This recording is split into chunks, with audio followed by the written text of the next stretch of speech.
Scotland is taking very seriously the threat of climate change in the future, and they are preparing over the next few decades to make massive moves to change the way that that average Scottish people transport themselves around the country.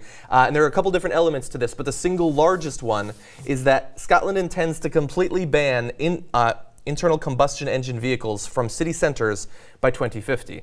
And so yes, any vehicle using a gasoline-powered engine will be banned from city centers.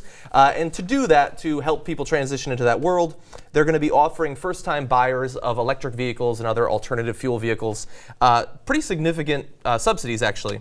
$7,939 for passenger electric vehicles and almost $13,000 in incentives for commercial electric vans. Wow. And so they have a whole bunch of different sort of subsidies that they're going to be doing.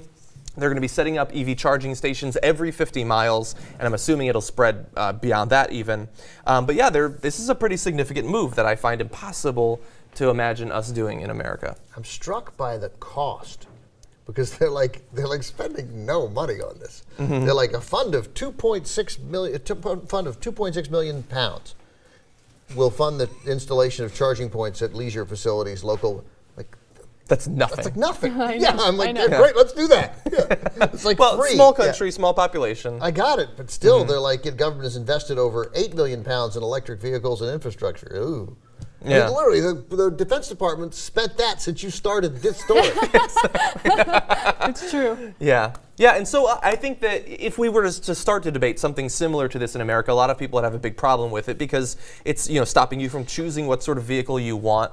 And I think that the marketplace will eventually solve this itself. I've owned now for just a few months an electric vehicle, and I think that even if you didn't care whatsoever about the environment, even if you thought that climate change was a complete hoax, there are a ton of very, I think, compelling reasons to want to purchase an electric vehicle. I think it goes back to, supply and demand, and it goes back to the issue of gasoline. People do not have the money to keep paying more and more for gasoline. And I know that, that was a huge incentive for me to get a hybrid. And I now I'm going to get emails about how hybrids are not good for the environment. Please save me the trouble of reading those because I've read them already. But, I think that in the U.S. it's a little different. Corporations also play a bigger role here than they probably do in Scotland. I can't imagine Ford Motor Company or GM, conceding to this type of legislation. Yeah. I can't see Republicans conceding to this type of legislation. To that point, the partner of the government on this, the energy company SSE, who's partnering with the government of Scotland, they're installing charging facilities at homes across the country for free. So there's some evidence that corporations in Scotland are a little different. A little different, just a tiny bit. Small, yeah. I mean, thankfully, thanks to California's mandate that the automobile manufacturers produce a certain number of their vehicles have to be electric vehicles, or they can purchase the credits usually from Tesla. But we have great subsidies for buying them. I'm hopefully going to get some kind of subsidy. But also, if you install a charging station. What did you buy? Did you buy a car? Yeah. Electric car? Yeah. No shit, really? Yeah, I did. Does it work?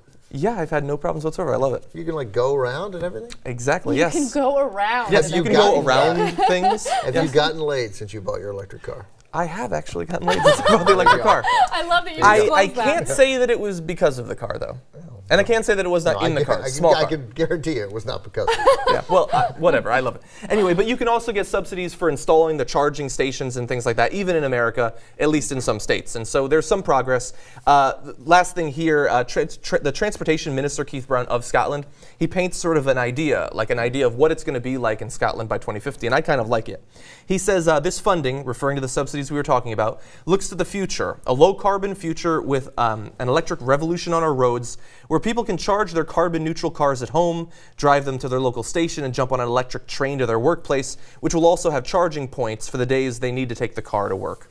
And look, transportation is only one small part of what needs to be done to fight climate change. There's a lot of it. There's appliances, there's other forms of transportation and things like that. There's the way that we generate electricity. But this is one part, and I think that it's a part that we are going to have to consider options like what Scotland's doing. I love that Scotland is taking the lead, though. It should be the U.S. taking the lead, but it's Scotland. Yeah. Yeah. It's a little depressing. Well, thankfully, this is one of the areas where Obama did do a few good things. I mean, the required average MPG for fleets is going to be going up drastically over the next 10 years. Not as much as it should, but that's one thing that Obama did that I think is good.